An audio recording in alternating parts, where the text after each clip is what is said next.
योगराज। हाँ। अच्छा चल। आदर व सम्मान के योग्य मेरे देश के बहनों, भाइयों, बुजुर्गों, मेरे प्यारे दोस्तों, मैं राम सिंह चनालिया, प्रदेश अध्यक्ष हरियाणा अनुसूचित एवं पिछड़ा वर्ग संघर्ष मोर्चा अम्बेडकर एवं अखिल भारतीय वाल्मीकि महापंचायत प्रेसिडेंट हरियाणा एवं राष्ट्रीय वंचित एकता मंच मेंबर। साथियों, मैं आपको बताना चाहता हूं कि मेरा मोबाइल चोरी हो गया था। तो मोबाइल चोरी होने के बाद मैंने माननीय डीएसपी गुलिया जी को एक दरखास्त दी। गुलिया जी ने मेरे दरखास्त को साइबर क्राइम में भेजा, जिससे कि मेरा फोन मिल गया। जब मैं करतान चौकी में मोबाइल के बारे में गया तो मेरे को चौकी इंचार्ज और आईओ ने ये कहा कि आपका मोबाइल मिल गया और अब आप कोई कार्रवाई ना करो।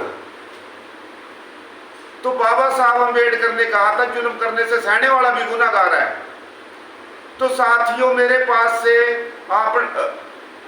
साथियों मेरी तरफ से उन्होंने एक दरखास्त लिखी और जब मैं पढ़ने लगा तो मेरे को कहने लगा पढ़ने की कोई लोड़ नहीं, आप साइन कर दो और मोबाइल ले जाओ। जब मैंने कहा मैं मोबाइल नहीं ले जाता, क्यों मेरे को कंपेल किया और उन्होंने मेरे पास से जबरदस्ती एप्लीकेशन पे जो उन्होंने लिखी थी उस पर साइन करा लिए और मोबाइल मेरे को दे दिया और कहने लगे कि जिसने चुराया था और जिनने खरीदा था उनके अगेंस्ट कार्रवाई मत करो, क्योंकि उनका कोई कसूर नहीं और उन्होंने आपका मोबाइल तो दे दिया। तो साथियों, मेरा 18,000 का मोबाइल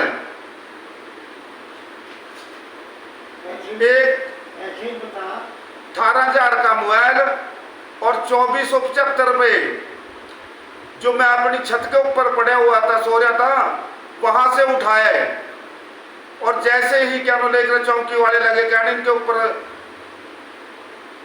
कार्रवाई करने की कोई लोड़ नहीं, आपका मोबाइल मिल गया। तो साथियों, मैं ये कहना चाहता हूं, जो चौकी इंचार्ज है और आईओ है, उन्होंने मेरे को बाद में धमकाना शुरू कर दिया, तेरे अगेंस्ट 182 डाल देंगे।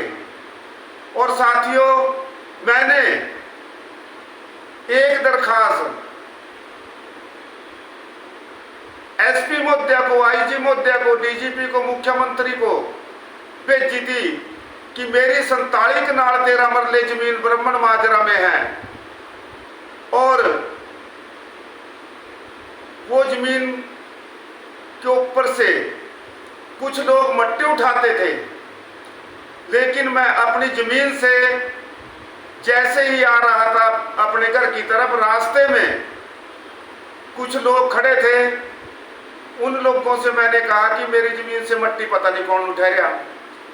तो एक ज्ञान नाम का बंदा सनौबिमला गांव ब्राह्मण माजरा ने आकर मुझे कहा कि ये 30-35 कैंटर मैंने मट्टी के उठवाए हैं और तेरा मकान भी मैंने दरखास्त दे के तड़वाया है और ये मेरे गांव की जमीन है।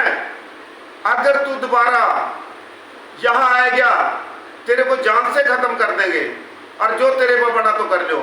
तो साथियों, वो मेरी दरखास्त करतान चौकी में आई और करतान चौकी के आईओ और इंचार्ज मेरे को भी धमका रहे, मेरे गुआहों को भी धमका रहे। तो मेरे को शक है कि इन्होंने जो क्राइम करने वाले हैं उनसे कुछ हिसाब किताब करके इसलिए मेरे को धमका रहे और मेरे को कहा कि आपके अगेंस्ट 182 डाल देंगे।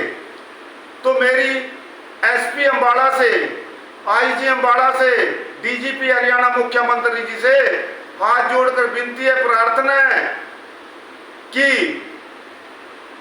ये करदान चौकी के दोनों अधिकारियों के अगेंस्ट कानूनी कार्रवाई की जाए। और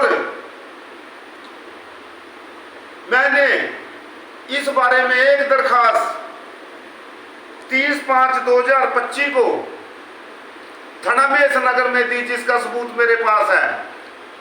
वहां से भी आज तक कोई कार्रवाई नहीं हुई। और साथियों, मैं एक बात और कहना चाहता हूं कि ये लोग क्राइम करने वाले की मदद करते हैं और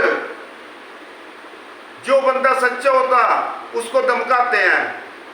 मेरी एसपी से लेके डीजीपी, आईजी अम्बाड़ा रेंज, मुख्यमंत्री से हाथ जोड़कर विनती है कि यहां से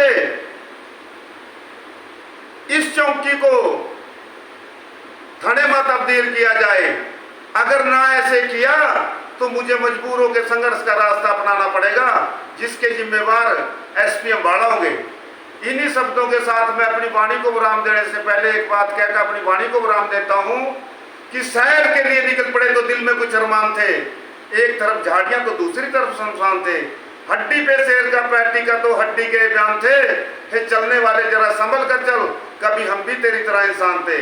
मैं इन्हीं शब्दों के साथ अपनी वाणी को विराम देता हूं। जय वाल्मीकि, जय भीम, जय राष्ट्रपिता ज्योतिराव फुल्ले, जय बाबे की, जय कन्वे भंगी की, जय जीवन सिंह की, जो गुरु तेग बहादुर का शीश चांदनी चौक से नाडा साहब लेकर गया था। राधे राधे।